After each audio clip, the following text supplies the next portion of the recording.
शिक्षक साथियों, प्यारे बच्चों,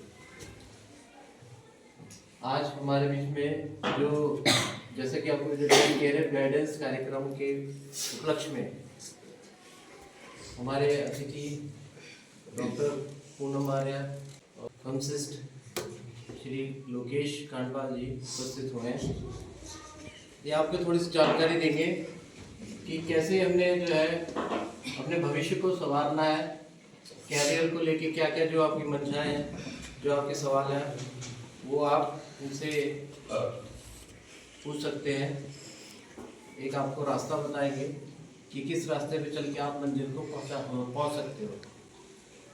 तो मैं इसी के साथ मैं जो है इनको डॉक्टर मैम को जैसा कि हमारे संचालक महोदय ने बताया रहा कि हमारे बीच में शिक्षा अधिकारी डॉक्टर पूनम आर्य जी विराजमान हैं, साथ ही उनकी टीम में लोकेश कांडवाल जी भी हमारे बीच में विराजमान हैं।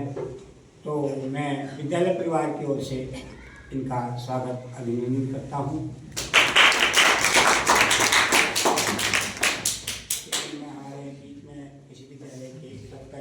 पांडे जोशी जी भी विराजमान हैं, उनका स्वागत। साथ ही अमरजीत सिंह यहाँ पर विराजमान हैं, उनका भी स्वागत। जैसा कि आपको पता है, करियर गाइडेंस के लिए हम लोग यहाँ पे इकट्ठा हुए हैं। तो आप लोग 9-10th क्लास के बच्चों को स्पेशली हम लोग इस कार्यक्रम में शामिल कर रहे हैं।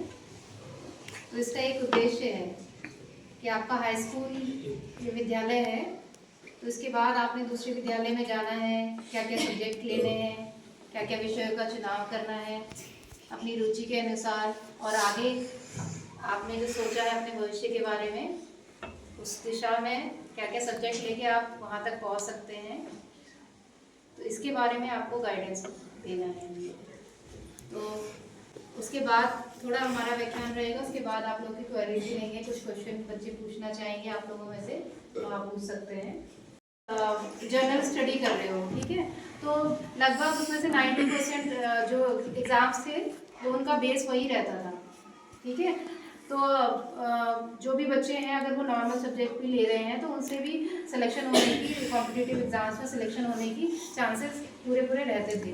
लेकिन अब हर जो सब्जेक्ट है वो स्पेसिफाइड हो गया, बहुत स्पेसिफिक क्वेश्चन पूछे जाते हैं उसी फील्ड से रिलेटेड, ठीक है। एक जनरल जो सब्जेक्ट होते हैं उनका बहुत कम पार्ट होता है।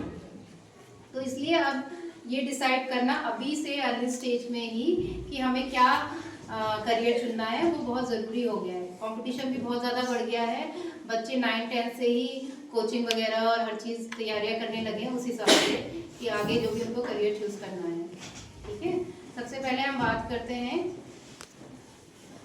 मैथ्स सब्जेक्ट की, साइंस साइड की, ठीक है। साइंस में भी 2 तरह के सब्जेक्ट अब मैथ्स बेस पे और या फिर बायोलॉजी बेस पे 2 तरह के सब्जेक्ट होते हैं।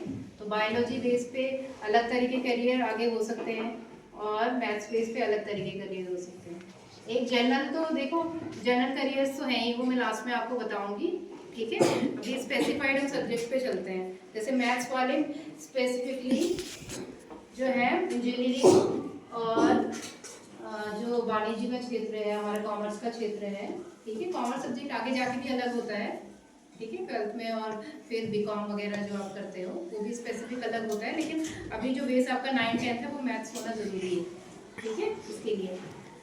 तो इंजीनियरिंग के लिए आप ट्राई कर सकते हो। AIPGET हर साल एग्ज़ाम होता है, engineering entrance test all India level पे, आप उस पर पार्टिसिपेट कर सकते हो। पॉलिटेक्निक खुले हैं, ITI खुले हैं, डिप्लोमा और सर्टिफिकेट लेवल पे वहाँ पे कोर्सेज कराए जाते हैं अलग अलग सब्जेक्ट पे, ठीक है। जैसे कि इलेक्ट्रॉनिक्स में, मैकेनिकल में और सिविल में। अब तो बहुत सारी एडवांस भी जो ट्रेड्स है वो आ गए हैं, जैसे बायोटेक्नोलॉजी वगैरह सब्जेक्ट्स और एडवांस होने लगे हैं, ठीक है। अभी से जब तैयारी करोगे तब ये चीज़ संभव हो पाएगी, ठीक है। जो करियर गाइडेंस बुक्स होती है, जो स्पेसिफिक एग्जाम्स की बुक्स होती है, वो अभी से मंगा के आप उनको स्टडी कर सकते हो। अपने जो भी सीनियर्स हैं जिन्होंने वो एग्ज़ाम्स क्वालिफाई किए हैं, जैसे आप अगर फॉर एग्जांपल आप इंजीनियरिंग करना चाहते हो, बीटेक, ठीक है, बीटेक करना चाहते हो, तो आप जिन बच्चों ने आपकी जान पहचान में ये चीज़ें करी हुई है उनसे आप संपर्क कर सकते हो कि कौन कौन सी आपको बुक्स चाहिए। यहाँ पे टीचर्स भी आपको गाइड कर सकते हैं। तो अभी से जब आप उस चीज़ को तैयारी शुरू करोगे तो आगे जाके मतलब 100% 12th पास होते होते आपकी सिलेक्शन की संभावना बन जाती है, ठीक है। और बायोलॉजी क्षेत्र में ज़्यादातर मेडिकल क्षेत्र में आते हैं, उसमें बीएससी जनरल वो तो कर सकते हो, बीएससी नर्सिंग हो गया और एएनएम जेएनएम हो गया, फार्मेसी का हो गया, लैब टेक्नीशियन हो गया। आजकल तो बहुत सारे other courses, physiotherapy, occupational therapy और बाकी एमबीबीएस, बीएमएस और बीएचएमएस, बीयूएमएस, ये सब तो है ही है, ठीक है। तो इसके लिए भी नीट एग्ज़ाम होता है, अलग अलग कोर्सेज के लिए अलग अलग एग्ज़ाम्स होते हैं। तो आपको 12th के बाद वो एग्ज़ाम्स के फॉर्म भर के उनको क्वालिफाई करना होता है। एक मिनिमम मार्क्स होते हैं, कट ऑफ होती है सीट्स के अकॉर्डिंग, तो आप उसमें अगर क्वालिफाई कर गए तो आपको एडमिशन मिल जाता है, ठीक है। तो बाकी दूसरा कई बच्चों में ये भी रहता है, स्पेसिफिकली जो ज़्यादा सक्षम नहीं है, तो उनमें ये रहता है कि हम लोग सपने तो देख लें बड़े कि हम डॉक्टर बन जाएं, इंजीनियर बन जाएं, लेकिन उतना पैसा कहाँ से आए। तो वो एक सरकार ने बहुत अच्छा इनिशिएटिव लिया है। हर बैंक आपको एजुकेशन लोन देता है बहुत ही कम ब्याज दरों पे, ठीक है। तो बहुत सारे बच्चे सरकारी स्कूलों से ही पढ़ के ये एजुकेशन लोन के सहायता से बहुत अच्छे करियर बना चुके हैं। अभी ऐसा नहीं है तो हम लोग अच्छा करियर चूज नहीं कर सकते हैं, ठीक है। अब बात करते हैं हम आर्ट्स की। आर्ट्स तो बहुत अच्छा सब्जेक्ट है कि आर्ट साइड से जो बच्चा पढ़ता है वो तो लगभग मतलब हाईएस्ट पोस्ट जो आईएएस पीसीएस हैं और प्रोफेसर्स हैं, टीचर्स हैं, वो सारे कोई सा भी करियर अपना चूज़ कर सकते हैं, ठीक है। जो आर्ट्स वाले बच्चे हैं वो भी अगर बहुत अच्छी मेहनत करें तो एक अच्छा करियर बना सकते हैं। अब रही कॉमर्स की बात, कॉमर्स में आप बैंकिंग में जा सकते हो। सीए सबसे हाईएस्ट पेड जो जॉब मानी जाती है वो सीए की मानी जाती है। तो सीए चार्टेड अकाउंटेंट जो होते हैं वो ऑडिट वगैरह करते हैं हर जगह जाके, बैंक्स में, किसी कंपनी में, तो उनको बहुत अच्छा सैलरी पैकेज मिलता है। तो वो कर सकते हो। बैंक के हर साल आईबीपीएस के थ्रू जो एग्ज़ाम होते हैं वो आप कंडक्ट कर सकते हो। सीधे उसमें मैनेजर पीओ लेवल के जो ऑफिसर्स होते हैं उनकी भर्ती होती है, क्लर्क की भर्ती होती है, ठीक है। तो उसमें आप ग्रेजुएशन लेवल से जा सकते हो, ठीक है। मैंने पहले 12th लेवल का आपको बताया, अभी ग्रेजुएशन लेवल के बता रही हूँ। तो जो भी मतलब आर्ट्स से रिलेटेड सब्जेक्ट है वो ग्रेजुएशन के बाद आपको ज़्यादा हेल्प कर पाएंगे। ग्रेजुएशन के बाद आप सिविल सर्विस से चूज़ कर सकते हो और बीएड कर सकते हो, डीएलएड कर सकते हो, ठीक है।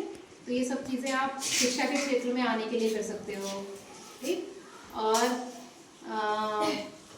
हमारे साइंस हो गया, कॉमर्स हो गया, आर्ट्स हो गया, सभी सब्जेक्ट मैंने लगभग कवर कर ही लिए हैं। अगर किसी बच्चे को कुछ पूछना है स्पेसिफिक, अभी हमारे जो एक्सपर्ट्स बैठे हैं यहाँ पे सर मैम लोग भी आपको अपने करियर के हिसाब से किस तरह से क्या आप लोग पढ़ाई करें और क्या जो भी आप बनना चाहते हैं उसके अनुसार अपना अनुभव भी बताएंगे।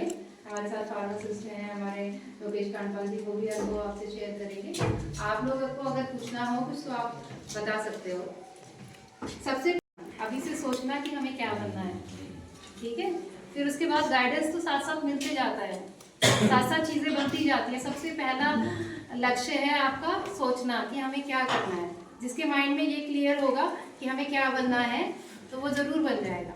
कन्फ्यूज़न की स्थिति होगी तो उसमें डिले होता है, ठीक है। तो सबसे पहले सपना देखना कि हमें ये चीज़ बनना है, करना है, अपने मन में दृढ़ निश्चय करना। रहते हैं तो हमसे पूछ सकते हैं आप लोग, ठीक है, किस तरह से हमें पढ़ाई करनी है, किस तरह से क्या चीज़ें हम फॉर्म्स भरने हैं और किस फील्ड में हम जा सकते हैं। अगर किसी बच्चे को आपके वहाँ पे भी स्कूल से भी अलग से सेल्स होते हैं जो या अलग से ग्रुप्स बनाए जाते हैं जिसमें ये चीज़ें डिस्कस होती हैं। तो आप लोग वो चीज़ें भी ग्रुप डिस्कशन भी कर सकते हो। अभी उसका भी प्रोग्राम सर कराएंगे आपका। ठीक है, कि आपस में बच्चे अपनी रुचि के अनुसार सब्जेक्ट कैसे चयन करें। ठीक है, तो इसी के साथ आपका धन्यवाद बहुत बहुत ध्यान से सुनने के लिए। और किसी ने कुछ पूछना है तो बच्चे पूछ सकते हैं।